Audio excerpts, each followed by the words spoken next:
ఇందులో కార్యక్రమంలో పాల్గొంటున్నటువంటి రాజపురం గ్రామస్తులకి, గ్రామ పెద్దలకి, సోదర సోదరీమణులకి అందరికీ కూడా నా హృదయపూర్వకమైనటువంటి నమస్కారాలు తెలియజేసుకుంటున్నాను. ఎన్నికల తర్వాత మీ అందరితో పాటు ఈ కార్యక్రమంలో పాల్గొనడం చాలా ఆనందంగా ఉంది.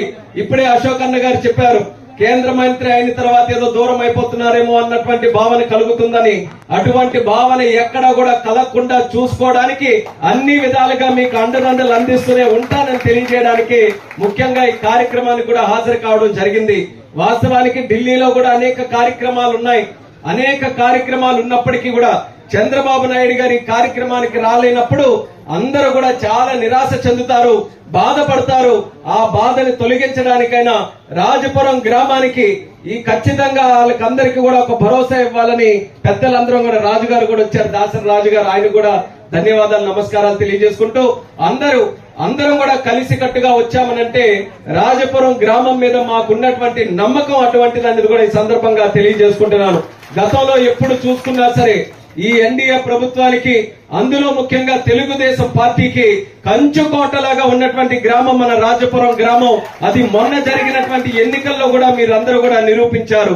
ఆ యొక్క నమ్మకాన్ని నిలబెట్టాల్సినటువంటి బాధ్యత ఈ రోజు ప్రభుత్వం మీద, నాయకులుగా మా అందరి మీద ఉంది. అందుకనే అచ్చెన్నాయుడు గారికి ఎప్పుడైతే ముఖ్యమంత్రి చంద్రబాబు నాయుడు గారు ఎక్కడ నుంచి కార్యక్రమం మొదలు పెడతామనంటే మా ఈశాన్య ప్రాంతం ఇచ్చాపురంలో రాజపురం గ్రామం నుంచి ఈ యొక్క కార్యక్రమం మొదలు పెట్టాలని ఆ గొప్ప గౌరవం మన గ్రామానికి ఈ రోజు ప్రభుత్వం అందించడం జరిగిందని తెలియజేసుకుంటున్నాను.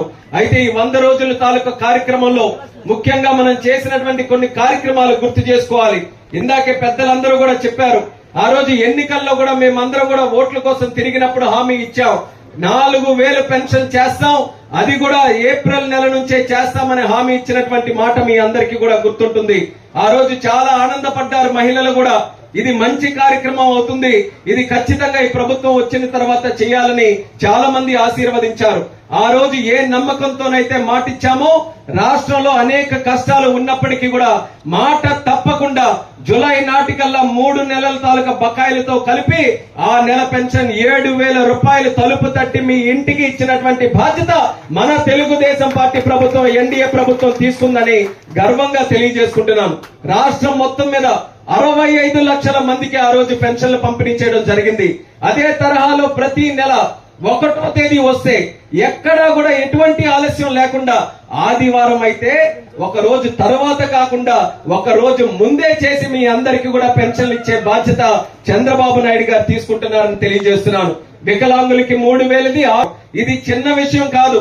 రాష్ట్రం తాలూకా పరిస్థితి అచ్చెన్నాయుడు గారు చెప్పినట్టు ఈ రోజు ఒక పేషెంట్ ఐసీయూలో ఉంటే ఏ రకంగా ఉంటుందో ఈ రోజు ఆంధ్రప్రదేశ్ రాష్ట్రం తాలూకా పరిస్థితి ఆ రకంగా ఉంది. జగన్మోహన్ రెడ్డి తాలూకా 5 సంవత్సరాల పరిపాలనలో రాష్ట్రంలో రోడ్లు ఉన్నాయి, కానీ రోడ్ల మీద రోడ్డు తక్కువ, గుంతలు ఎక్కువగా ఉన్నాయి. ట్యాప్లు, పైప్ లైన్లు ఉన్నాయి, కానీ ఆ పైప్ లైన్ లో నీరు తక్కువ, గాలి ఎక్కువగా ఉంది. కాలువలు ఉన్నాయి, కాలువల్లో సాగునీరు తక్కువ, మట్టి ఎక్కువగా ఉంది.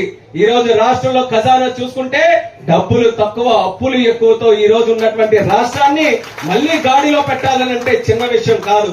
కానీ చంద్రబాబు నాయుడు గారు ఆయనకున్నటువంటి ఆలోచనలతో, ఆయనకున్నటువంటి అనుభవంతో కష్టాలు ఎన్నున్నా పర్వాలేదు, మనం భరిద్దాం, కానీ ప్రజలు మాత్రం మన అందరికీ కూడా ఎంతో నమ్మకం పెట్టుకొని గెలిపించారు. ఆ నమ్మకాన్ని మాత్రం మనం ఒమ్ము చేయకూడదని అంచెలంచెలుగా ఒక్కొక్క కార్యక్రమాన్ని మొదలు పెట్టుకుంటూ వస్తున్నాం. పెన్షన్ల కార్యక్రమం చేశాం, 5 రూపాయలకి అన్నం పెట్టే కార్యక్రమం. ఎవరికైనా తప్పు చేసిందా అన్నా క్యాంటీన్ అని అడుగుతున్నాను. ఎందుకు మూయించాపు కొట్టాడు, ఎంతమంది ఆకలితో ఎన్ని ఇబ్బందులు పడ్డారు ఆ రోజు. అటువంటి అన్నా క్యాంటీన్లు కూడా తెరిపిస్తామని 100 రోజుల్లోనే సుమారు 170 అన్నా క్యాంటీన్లు తెరిచినటువంటి ప్రభుత్వం మన ఎన్డీఏ ప్రభుత్వం అనేది కూడా ఈ సందర్భంగా తెలియజేసుకుంటున్నాను. అలాగే వాటితో పాటు ఉద్యోగాల కోసం అలమటిస్తున్నాం. మనం అందరం పిల్లలకి చదివిస్తున్నాం, ఉద్యోగాలు లేవు. అటువంటి సమస్య కూడా గుర్తించి చంద్రబాబు నాయుడు గారు వచ్చిన వెంటనే పెట్టినటువంటి ఒక సంతకం, మళ్లీ డిఎస్సి టీచర్ ఉద్యోగాలు సుమారు 16,000 ఉద్యోగాలకి నోటిఫికేషన్ తీసినటువంటి ఘనత కూడా మన ప్రభుత్వం వచ్చి 100 రోజుల్లో చేసినటువంటి ఘనతని తెలియజేస్తున్నాను. ఇలా ఎన్నో కార్యక్రమాలు. ఒక పక్కన కష్టాలు ఉన్నప్పటికీ కూడా రాష్ట్రం డెవలప్ చేయాలని ఒక పక్కన రాష్ట్ర ప్రభుత్వం, మరొక పక్కన కేంద్ర ప్రభుత్వం ఇద్దరు కూడా కలిసి కార్యక్రమాలు చేయడం జరుగుతుంది. అది రానున్న కాలంలో ఏదైతే ఈ 100 రోజుల్లో చిన్న ఫౌండేషన్ మనం వేసుకున్నామో ఈ ఫౌండేషన్ మరింత బలోపేతం చేసుకొని భవిష్యత్తులో ఇంకా మంచి కార్యక్రమాలు చేయడానికి అన్ని చర్యలు కూడా తీసుకుంటామని ప్రజల అందరికీ కూడా ఒక నమ్మకం ఈ సందర్భంగా తెలియజేస్తున్నాం. చాలా కార్యక్రమాలు మీ దృష్టిలో ఉన్నాయి, కానీ ఒక్కసారిగా అన్ని చేయాలనంటే ఈ కష్టమైనటువంటి స్థితిలో చేయడానికి చాలా ఇబ్బందులు ఉన్నాయి. ఈ రోజు ఈ చెత్త ఏదైతే జగన్మోహన్ రెడ్డి రాష్ట్రం అంతా కూడా చెత్త వదిలి వెళ్ళాడో ఆ చెత్తని తీయడానికి ఈ రోజు పనంతా కూడా సరిపోతుంది. అయినప్పటికీ కూడా ప్రజల తాలూకా నమ్మకం నిలబెట్టాలని అన్ని కార్యక్రమాలు కూడా చేస్తున్నాం.